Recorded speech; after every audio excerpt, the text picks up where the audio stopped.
Hello दोस्तों, स्वागत है आपका एक और नई वीडियो में। कई बच्चे कमेंट्स कर रहे थे कि सर हम अपनी हैंड राइटिंग को कैसे इम्प्रूव कर सकते हैं, क्योंकि बोर्ड एग्जाम के पेपर चल रहे हैं और जो बच्चे नॉन बोर्ड एग्जाम में हैं वो उनके भी पेपर आने वाले हैं। तो उससे पहले आप एक चीज़ देखिए, ये मेरी हैंड राइटिंग है, क्योंकि अब हम बोर्ड पर लिखते हैं। फिर भी देखिए, हमने बोर्ड एग्जाम के लिए बच्चों को जो समझाया था उस बेसिस पर हमने हैंड राइटिंग लिखी है। दूसरी भी दिखा देते हैं आपको। ये रही थ्योरी की कुछ राइटिंग है और ये रही आपकी इंग्लिश की राइटिंग्स। मेरी हैंड राइटिंग काफ़ी अच्छी तो नहीं है, लेकिन हाँ, समझने लायक है कि आप इसके एक एक शब्द यानी एक एक वर्ड को पढ़ सकते हैं। अब कोई भी वर्ड उठा के देख लीजिए, चाहे डिस्ट्रक्शन हो, चाहे डिसएडवांटेजेस हो, ऑफ हो, दा हो, आप पढ़ सकते हैं। और यहाँ पे आप एक चीज़ नोटिस करेंगे कि मैं कोई भी राइटिंग लिखने के लिए ज़्यादा ही एक स्पेस लेता हूँ। इससे क्या होता है, यहाँ पे चाहे आप यहाँ हिंदी की राइटिंग देखिए, यहाँ पे भी काफ़ी स्पेस लिया है। इससे क्या होगा, इससे शब्दों को साफ किया जा सकता है, मतलब शब्द जो हैं साफ साफ नज़र आते हैं।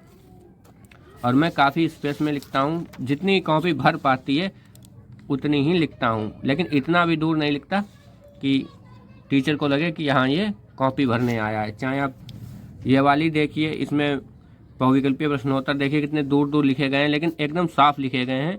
टीचर पर कोई प्रेशर नहीं रहता कहाँ से ढूंढ के निकाले, बिल्कुल आपको साफ ही दिख जाएंगे। और ढूंढने का कोई मतलब भी नहीं बनता कि सारा कुछ लिखा रखा है। यहाँ पे प्रश्न संख्या हो चाहे कुछ भी हो, बिल्कुल स्पष्ट लिखी है। तो बेसिकली हम आपको 5 पॉइंट्स में बताएंगे कि आप अपनी हैंड राइटिंग कैसे इंप्रूव कर सकते हैं। तो सबसे पहले आता है आपका डेली प्रैक्टिस। जो बच्चा डेली प्रैक्टिस करेगा उसकी हैंड राइटिंग जरूर इम्प्रूव होगी, क्योंकि आपने एक कहावत सुनी होगी, practice man the man perfect. समझ गए। दूसरा आता है पॉइंट हमारा, work on quality not quantity. मतलब आपको जो काम करना है वो क्वालिटी पे करना है।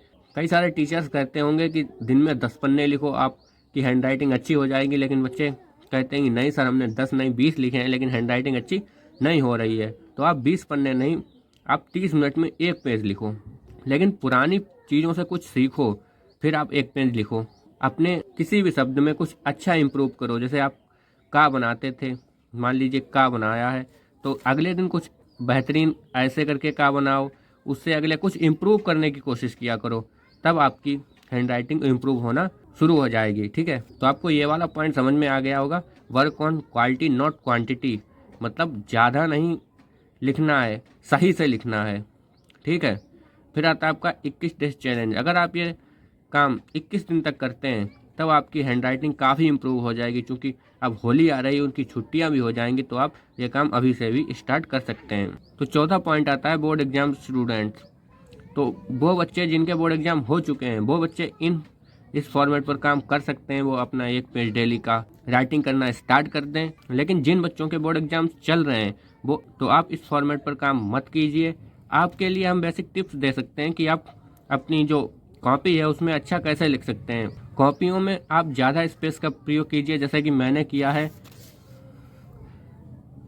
साफ साफ लिखने की कोशिश कीजिए और लाइनिंग कर दीजिए। जैसे यहाँ पे लाइनिंग की है, तो यहाँ पे अगर आपका आंसर थोड़ा अच्छा भी नहीं लग रहा होगा, तब भी अगर आपने दूर दूर लिखा है तब भी वो बहुत साफ लगेगा। ठीक है, तो कोशिश कीजिए कि आप दूर दूर लिखें। तो बोर्ड एग्जाम के स्टूडेंट जो भी हैं वो दूर दूर लिखने की कोशिश करें। और 5वां पॉइंट आता है आपका, यूज बेस्ट पेन्स। राइटिंग में आपके पेन बहुत मैटर करते हैं। अगर आप अच्छे पेन का इस्तेमाल करते हैं तभी आपकी राइटिंग जो है बहुत अच्छी होती है। कुछ बच्चे जेल पेन का इस्तेमाल करते हैं, तो जेल पेन का इस्तेमाल आप कॉपी चेकिंग जो कि आप करते नहीं हैं या वर्क करने में, लेकिन आप जो कॉपी फेयर कॉपी बनाए उसमें आप जेल पेन का इस्तेमाल ना करें, उसमें आप बॉल पेन का इस्तेमाल करें। बॉल पेन कौन कौन से इस्तेमाल कर सकते हैं, तो आप विन का इस्तेमाल करें। एक पेन आता है इकोस वेटर, उसका इस्तेमाल करें। वेटर फ्लो का इस्तेमाल करें। स्मूथ फ्लो का इस्तेमाल करें। ये कई सारे पेन आते हैं जिसका आप इस्तेमाल करके अच्छी राइटिंग लिख सकते हैं। ये कोई वीडियो स्पॉन्सर्ड नहीं है, हम सिर्फ कुछ टिप्स दे रहे हैं जिससे कि आप अपनी राइटिंग अच्छी लिख सकते हैं। अगर आपको ये वीडियो अच्छी लगी हो तो चैनल को सब्सक्राइब और वीडियो को लाइक जरूर कर दें। धन्यवाद।